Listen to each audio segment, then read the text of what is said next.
Unë ju njoftoj që pak më parë kam përfundu takimin me kryetarin e lëvizjes vetëvendosje, deputetin Albin Kurti, me cilin kemi shkëmby ide dhe diskutimet për sa i përket konstituimit të Kuvendit Republikës Kosovës. Qëndrimet e Partisë Demokratike të Kosovës dhe të mijat janë ato që ju i dini. Unë ato që kam thonë pas çdo dështimit se ancës këtu para jush, ja kam thonë dhe zotit Kurti përsëri që për PDK në shumë e rëndësi që sa më shpejt zhbllokohet kjo situatë, që të konstituohet Kuvendi i Republikës Kosovës e që të hyhet në fatet kushtetuese për zgjedhjen e qeverisë së ardhshme. Dhe për të ndodhur kjo, padyshim që privilegji kushtetues për ta propozuar kryetaren ose kryetarin i takon partisë që ka dalë para, në këtë rast koalicionit vetëvendosje Guxo Alternativa. Por, me qenë se është hera e parë në historinë e parlamentarizmit në Kosovë, që një parti apo koalicion që s'ka shumicë parlamentare, po kërkon me zgjedh kryetarin ose kryetaren që dëshiron, atëherë normalisht që një gjë e tillë nuk mund të imponohet në mënyrë se siç ka ndodhur deri tash. Kështu që edhe zotit Kurti i thash që do të ishte mirë me mendu për kandidat apo kandidatura të tjera. Ashtu që kam thonë dhe juve këtu, ky është qëndrimi i PDK-s. Ne nuk kemi pas qëndrim bllokues mohues. S'na takon neve me zgjedh kryetarin e kuvendit partisë që ka dalë parë. Asnjëherë në kaluarën nuk është zgjedh, as është votuar një kryetar apo kryetare kuvendit prej atyre që s'kan marrëveshje politike. Ne s'kemi marrëveshje politike. As po merremi me një çështje e tillë, qëndrimet tona ju i dini. Po përkundër kësaj, po them janë që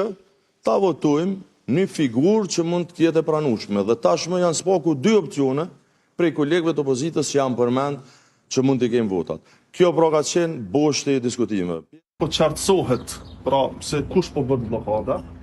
pra refuzimi edhe për të diskutuar për temën, besoj që është mjaft e qartë. Kemi edhe hipokrizin tjetër, pastaj ku thuhet që pozita e kryetarit, hajde ta diskutojmë, dhe ka pozita e nën kryetarit na është e garantuar me kushtetues. E njëjta pozitë nën kryetarit, edhe e kryetarit, pra janë të garantuara me kushtetues. Pra ishin këto deklarimet që nuk pa të mërati të shohim direkt, ne po shohim që tashmë deputetët veç se kanë filluar të hyjnë në sallën plenare të tjerë, për janë të Partisë Demokratike, kryetari i Partisë Demokratike Memri Krasniqi dhe të tjerët që kanë shkuar në sallën plenare, do të presim edhe deputetët e tjerë derisa të kthehen pra për të vazhduar vazhdimin i kësaj seance konstituive. Dhe Brikenda përsëritën patëm shumë deklarata në këto qëndrimet e fundit qoftë të partive opozitare, pra u rikonfirmua qëndrimi i Lidhjes Demokratike nga Armen Zemaj, ti me kategori po shtoi quajti që ftesa nuk ka për qëllim për me zgjidhur problemin dhe kishëm edhe deklarimin e Kamaratit të Lëvizjeve të Vendosjes që po insistojnë ata që do votohet pra të arrit marrëveshja për votimin e kryetarit dhe nënkryetarëve dhe Krasniqi tha se nuk ka marrëveshje politike, pra për atë marrëveshjen politike përmend edhe Fatmir Lima i cili diskutuar se mund të jetë pjesë e qeverisë së ardhshme. Po fit, do të kemi diskutuar edhe këtu, unë po mendoj që absolutisht PDK-ja e ka marrë tash rolin kryesor këtu, në kuptimin që po shfaqet si partia më parimore dhe më e qartë në qëndrimet e veta, duke treguar gatishmëri për të gjetur një zgjidhje, ndonse nuk ka kurfar marrëveshje politike me partinë, e cila ka të drejtën kushtetuese për ta propozuar emrin e kryetarit. Mbase do duhet të ishte një qëndrim nga i cili do duhej që të mësonin dhe një qasje edhe këto partitë tjera. Ajo që kemi parë të deklarimet të gjitha partive tjera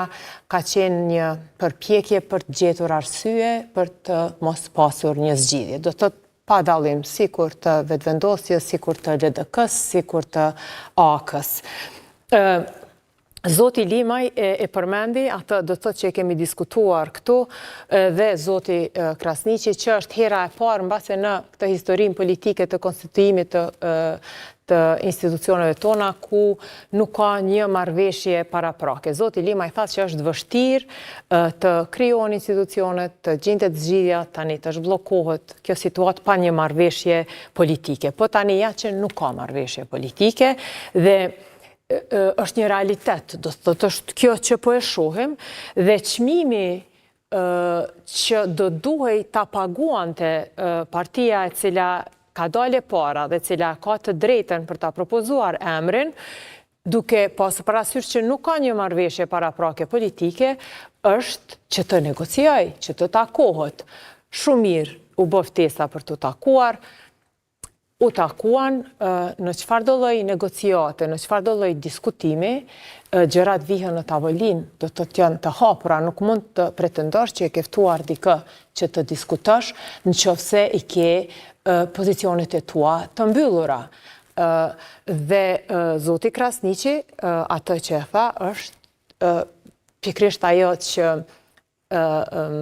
do t'i takon të këti dhe nuk do t'a bën televizjen vetëvendosje të ndihej që po i përzihet dikush në punët e veta, që nuk është e jona që ta propozojmë emrin, ne kërkojmë që të ndryshoj emri dhe arsyet pse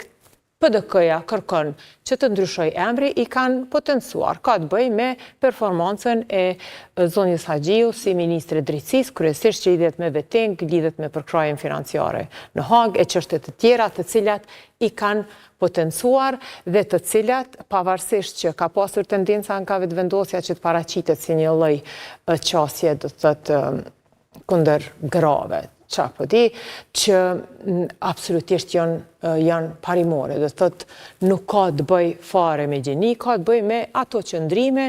ato kundërshtime që i ka PDK-ja si parti politike që kushdo tjetër mund ose nuk mund të pajtohet ose nuk pajtohet me to. Dhe këta e kanë tregu atë gatishmëri të tyre. Tani vetëvendosja a është e gatshme që ta paguaj këtë çmim, që vjen si pasojë e mungesës e një marrëveshje politike paraprake për ta pasur shumicën parlamentare,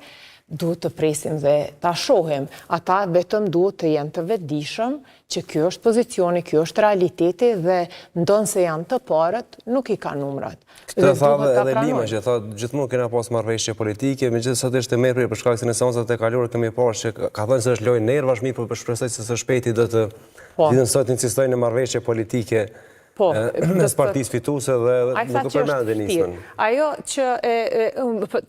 mesazhi që unë e mora nga zoti Limaj ishte më shumë ftesë vetëvendosjes që të bëj më shumë që të arrijë marrëveshje me të, ose një ftesë vetëvendosjes që të bëj diçka ta gjej deputetin e 61. Me qenë se ajo që kemi pa gjatë këtyre votimeve të fundit është ky 57 i vetëvendosjes, 3 abstenimet e nismës dhe mungesa një vote tjetër. Tani besoj që po ta siguronte vetëvendosja edhe atë votën tjetër, kur do të bëhej votimi për kandidatën e tyre, edhe këto 3 votat e abstenimit do të kalonin andej. Po tani për tani, kur me qenë se mungon ajo vota vendimtare, Lima i rrin atë pozitën e tij neutrale të pritjes. Pra, kemi diskutuar edhe në këto herat e kaluara kur jemi mbledhur kështu, që janë kryesisht këto partitë e vogla që përfitojnë më së shumti në situata të tilla dhe Lima është pikërisht në atë pozicion tani. Apo tentohet që të krijohet, le të themi, një percepcion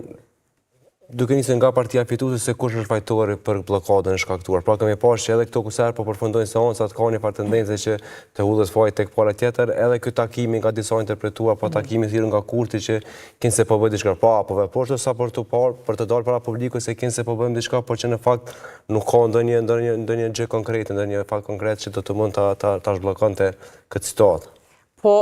kështu besoj që qasja që ky e ka fajin dhe ai e ka fajin nuk është qasje konstruktive dhe nuk është qasje që tregon një lloj pjekurie jo vetëm politike po edhe individuale. Do të thotë momentin kur dikush edhe jo vetëm në këtë situatë, po çfarëdo lloj situate tjetër fillon që thotë fajin e ka ai edhe ky, prej këtyre nuk mund të presësh zgjidhje dhe as vullnet për zgjidhje dhe as them përpjekje për zgjidhje. Do thot, ajo që e pam të zoti Zemaj ishte kështu a priori, neve nuk na pëlqej ftesa,